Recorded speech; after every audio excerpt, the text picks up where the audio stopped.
Hey Lavish fam, welcome back to the channel. Today is New Year's Eve and I am taking a break from removing the Christmas decorations from my home and felt like today was a good day to sit and talk to you guys about something that has been heavy on my brain lately. I've mentioned it multiple times about talking to you guys about it, and I've said I wanted to wait and talk to you all when the time was right. And it's been the holidays, and I just didn't feel like it was the right time to talk to you guys about it. Well, and another thing was, it's just, one thing about me is I'm very open on this channel. I feel like in order for, us to be able to, or for you all to be able to relate to me and to understand like my channel, or to even to feel like you want to continue watching me, or to feel connected to me, or any of those things, is for me to be open. And that's what I try to do. And I've did on my birthday one year, I did the get to know me. I've done where I've done like a live where you all can ask me questions. I've brought my family on. You're able to ask them questions. I've discussed my health issues with you guys. Even down to like my brain surgeries, the day I ended up waking up paralyzed, all types of stuff. So this is no different. And this is another health related conversation. I'm sure you've seen the title. I'm not going to be like, I'm not going to tell you, it's in the title. So in the get to know me, I've told you all that I did not grow up with living with my parents. My mom gave both me and my sister away, but we knew her because I grew up in a very small town. Our relationship was a little weird. My mom suffered from mental health issues. I want to say it was more of a depression type situation after my grandmother passed away. And as most of my followers know, because I do know that a lot of you all are Black, that Black people, there's two things that being Black, it's something about mental health that Black people just do not, it's like a stigma, like it don't exist. Like for some reason they think that you could just pray it away. Everything is take it to God. Like everything is, when it comes to mental health, is just take it to God. Just pray it away. And I do believe in God, and I believe in prayer, but everything is not, you cannot pray away everything. Everything is not, you cannot just pray away everything. I mean, God did not give us the resources, for modern medicine, and for us to not use it. He did not give us these brains for us not to be able to come up with cures in medicine, for us not to take them. I mean, like, and that's just how I grew up. Like, that was, when I tell you, like, the two things that didn't exist in my big daddy's house was mental health and that uncle, cousin, brother that was touching little girls. Let me tell you, he didn't exist. Okay, it was always the little girl fault because she was too fast. Okay, it was always her fault. She was too fast. The uncle, cousin, brother who was touching the little girls, it was never his fault. It was never his fault, and it was always the little girl fault. That if she got touched, that it was her fault for being 4 years old and being cute. Okay, it was her fault, and it was always and mental health didn't exist. It was the person's fault for being depressed or for having anxiety and ended up in the mental institution and for overdosing, or because my mama overdosed multiple times. She never killed herself, but she overdosed and ended up in an institution multiple times when I was a kid. Okay, so I had multiple family members that had issues with mental health, and not one time did anybody have any empathy for them. It was, oh, her dumb ass over there on the second floor over there at Riverside, she done overdosed on them pills again. And no one ever took it serious. It was never a serious matter. It was like, oh yeah, Mickey over there on the second floor over there, she done overdosed again on them damn pills. She done tried to kill herself again, her dumb ass over there. And when she would come home, it was never any type of interventions. It was never any, well, why did she do that? Or what are we going to do to help her? Or what was the cause of it? You know, no one ever, it was just all, yeah, laughing. It was like, yeah, dumbass, you know, and that's the type of stuff that would happen. It was never, you know, oh, she needs, you know, she need to go on over there to that church. That's what she need, you know. It was never anyone who took it serious.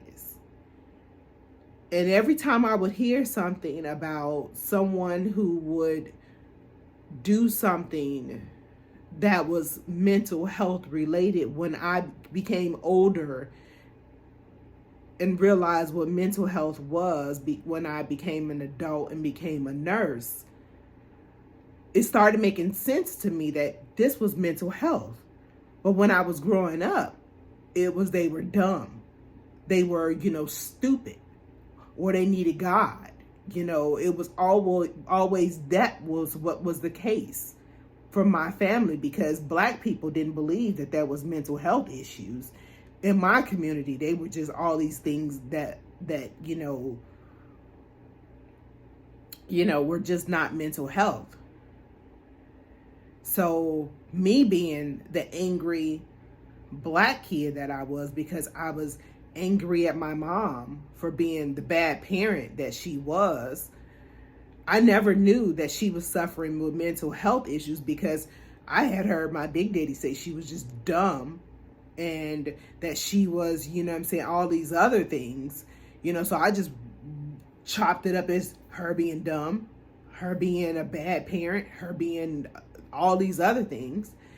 And I also was suffering from mental health issues because of the predicaments that she was putting me in, which I've already talked about in my Get to Know Me, where I was molested pretty much my entire childhood because of the position she was putting me in, which was causing me to not only have depression, anxiety, and numerous of other mental health issues, which I didn't know were mental health issues and what they were even called. I just knew I was dealing with them.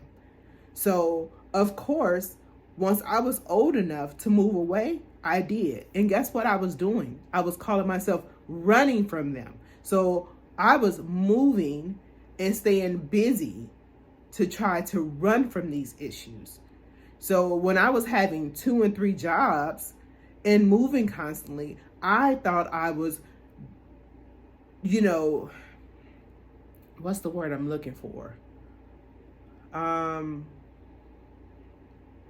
My friends used to say, oh, Nisha's a gypsy, because, gypsies constantly move.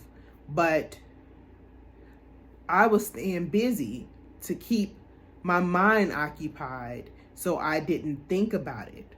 So I didn't have time to focus on my depression, or it didn't set in. But whenever my mind was idle, I realized that I had all of these locked away things that I had never thought about. So whenever I was not doing things, it would start to get to me.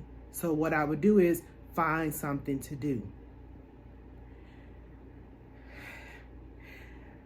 That first brain surgery, I realized, and I joke about it to this day, about how people be like, oh, how did you learn how to use tools? And I'll say stuff like, oh, he must have unlocked something when he did my surgery, because I never knew how to use tools before. This time when I had surgery, he unlocked something else. He unlocked my depression, and he unlocked it big time. An idle mind, that's what he unlocked. My depression has come back, and it has come back, I don't even want to say tenfold. It has come back 50-fold. My mind is so idle that not only did he unlock the depression because I am not able to stay busy, he unlocked a closet that I had locked away in my mind that I never had opened since I was a kid, that I had these dreams. They're not even dreams. They are memories that are so vicious that I have conversations. I don't just talk in my sleep. I have conversations every night that Dante says that I talk in my sleep. It used to just be babbles. I call him full-blown names that he is like, who is that? Who is this person? Who is that? When I tell you, it is crazy. I talk full-blown sentences in my sleep, to the point to where I got to where I didn't even want to go to sleep sometimes because my depression is horrible. I am like, I couldn't even, I was days where I didn't even get out of bed. I couldn't even get out of bed because I would cry the entire day. The entire day. No eating. Nothing. Blinds completely closed. Blackout curtains completely closed since this surgery. I've never in my life been this depressed. I think also because I've always been able to outrun the depression. First I thought, well, it's situational. It's situational because I've had this surgery. Situational depression. I've had situational, even living in, North Dakota, where, people have it because of the weather. And I've had the whole light situation where you order it offline and it's supposed to give you this false vitamin D from the sun. And it's supposed to help you so that you don't get the situational or depression. But when I tell you, I literally was masking,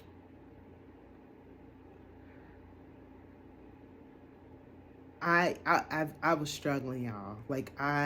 It was so bad. My doctor was Dante was this ain't you. this ain't you. He didn't, no one knew. No, my kids,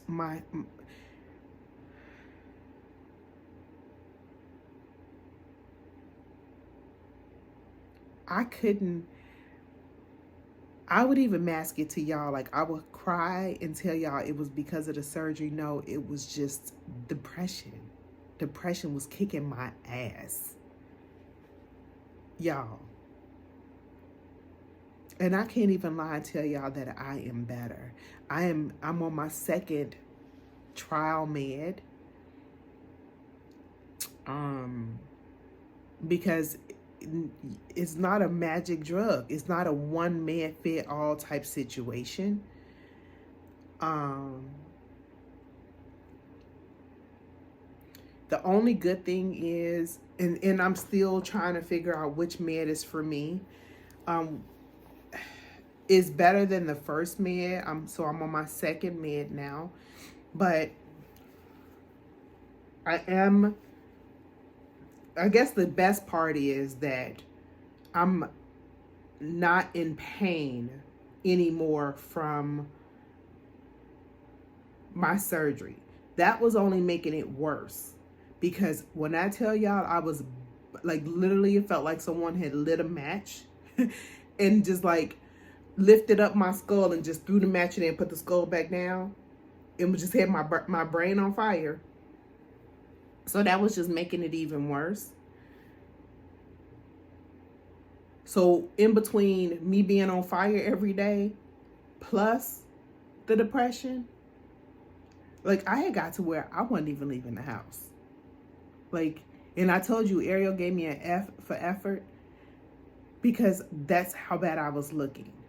And me still trying to vlog was like,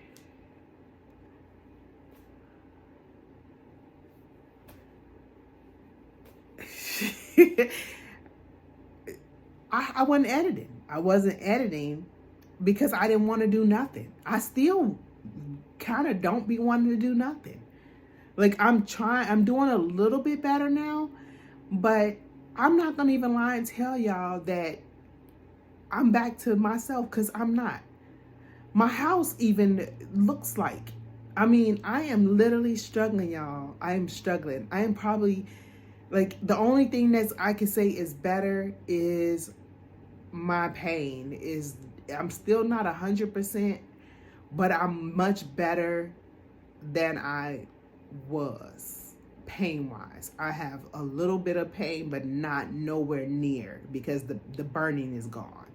I have just a little bit of residual pain, like that's kind of a little bit lingering, but it's more like more of a little bit of a headache, but not burning. So I can deal with that. But either way, it's just the depression that's kicking my ass. It's kicking my ass. That's just it. I don't even know what else to tell y'all. But I did not want to just continue. And I know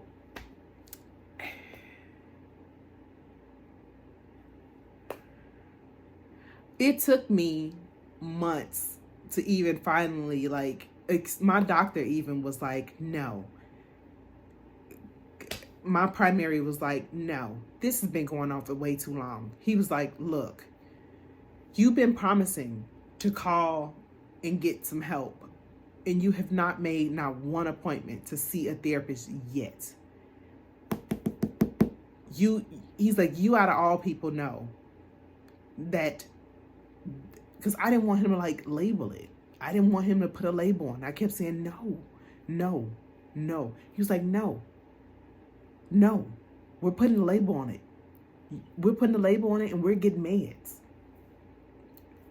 He's like, every time you come here, you're in tears.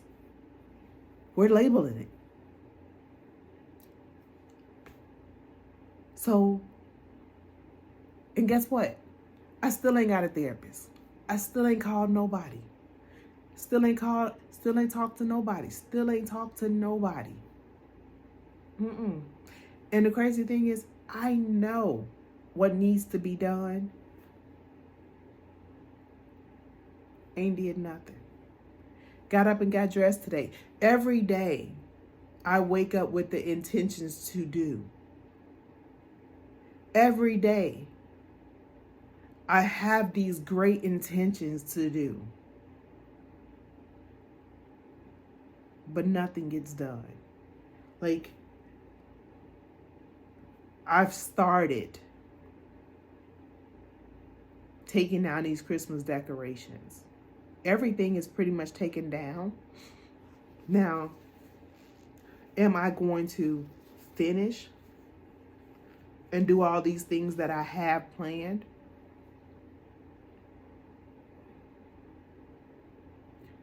I don't know. Amani wants to go to dinner tonight as a family. I got up and got dressed. Are we gonna go? I don't want to leave the house. I don't want to leave the house. I don't know. I don't want to leave the house.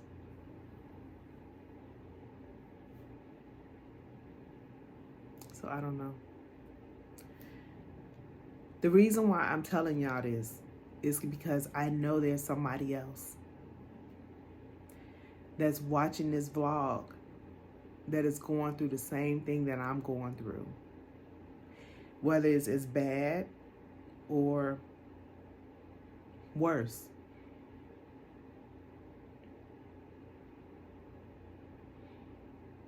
But they're also going through some depression or some anxiety and has not taken a step to see a doctor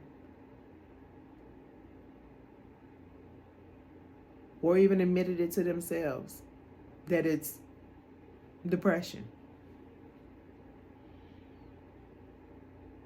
But just know you're not alone.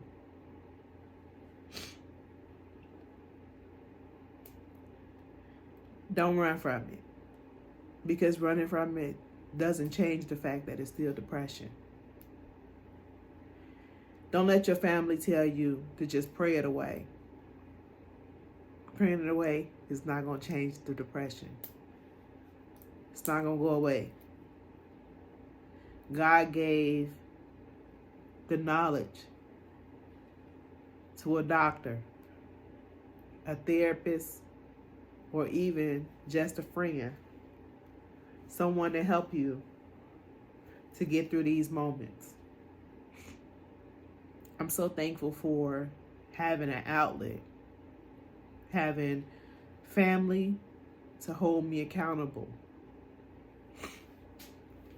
for opening those blinds and those curtains, or opening those curtains and making me get out that bed to eat, take a shower, go to the doctor, making me take my medicine.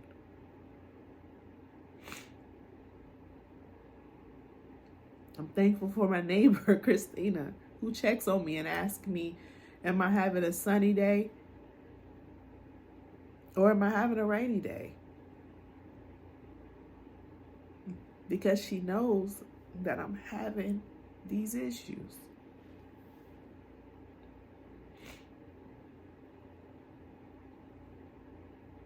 I'm just thankful. And I'm thankful for each one of y'all who sends me messages. And I know it's been a while since I've been replying to your comments, but I see them.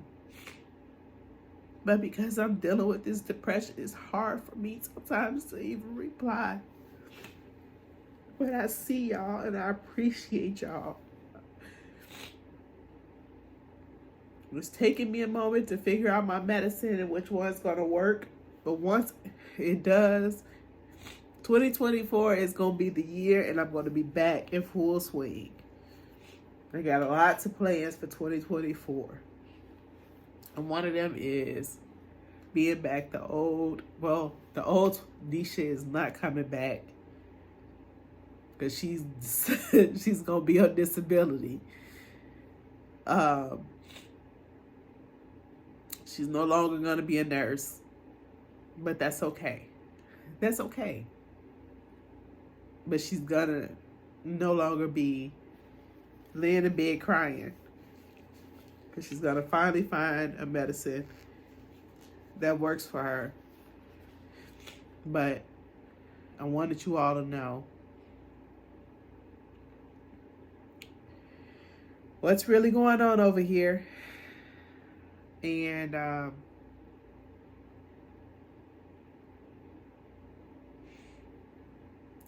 being transparent again, because that's what I do. And don't want to spoil anyone's new year, but 2024 is going to be a year of new things. And we're looking forward to all that it has for us. So, with that being said, I'm going to wrap this up. And I would say I'm going to go and do something. But, it's 1:30. I probably should eat some lunch. That's another thing. Haven't been the greatest at that either. But anyway, I'm going to go and probably eat something. And I will see you guys in my next one. Love you guys and Happy New Year. Bye.